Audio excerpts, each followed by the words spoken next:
How do you co-parent with someone you still love? Growing up, I imagined that my life would be picture perfect.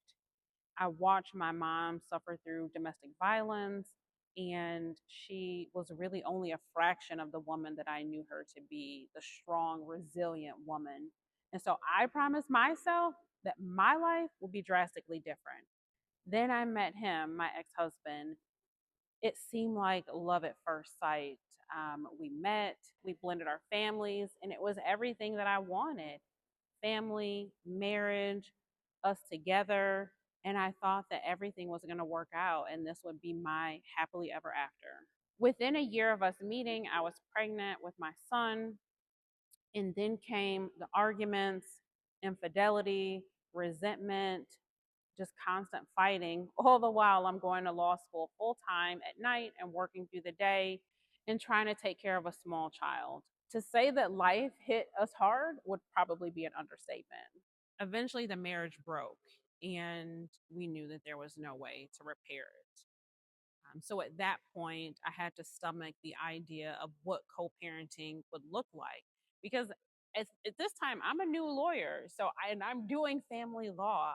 I never thought that I myself, like me as the client, me co parenting, me divorced before 30, I never pictured that. Now I'm having to adjust to this new normal of co parenting, but I don't want them to go.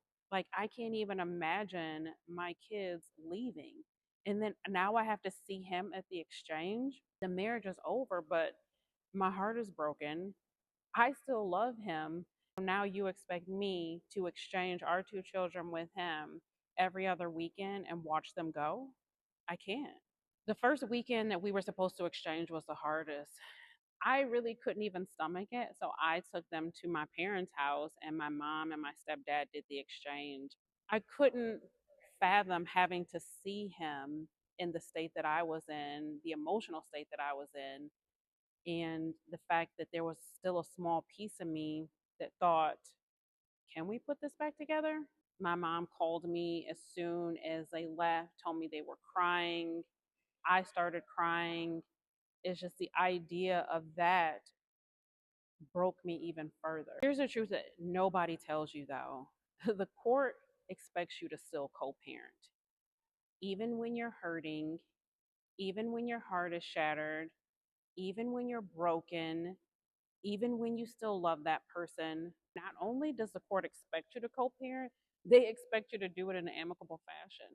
They expect you to create this healthy environment for your kids so that your kids can see that you and their other parent can interact with each other without all of the messiness.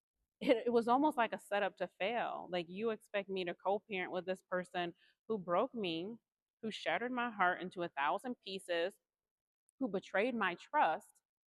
And then now you expect me to show up at this exchange, smile, and hand off my children? How? In the midst of all of that, I learned something. Your healing is your responsibility. So it was my responsibility to be healed. And that first step of healing starts with forgiveness. So I had to forgive him. I had to forgive myself. I had to forgive in order to start that healing journey because at the end of the day, guess what? My kids didn't ask for this. So it was my responsibility to create this environment conducive to healthy co parenting for the sake of my children.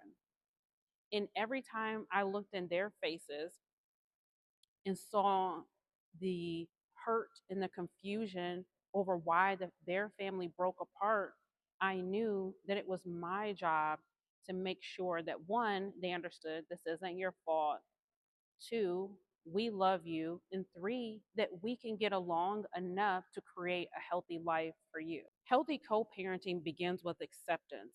You have to accept the fact that the life that I thought I was going to have is over. That life is not going to happen. So, the happily ever after, the scenarios that you played out in your mind, you have to accept the fact that that is done. Accepting that this is your new reality and accepting the fact that one, You have to be healed and provide this healthy co-parenting relationship for your children. The story doesn't end with divorce. It begins with resilience, with healing, and with a new chapter.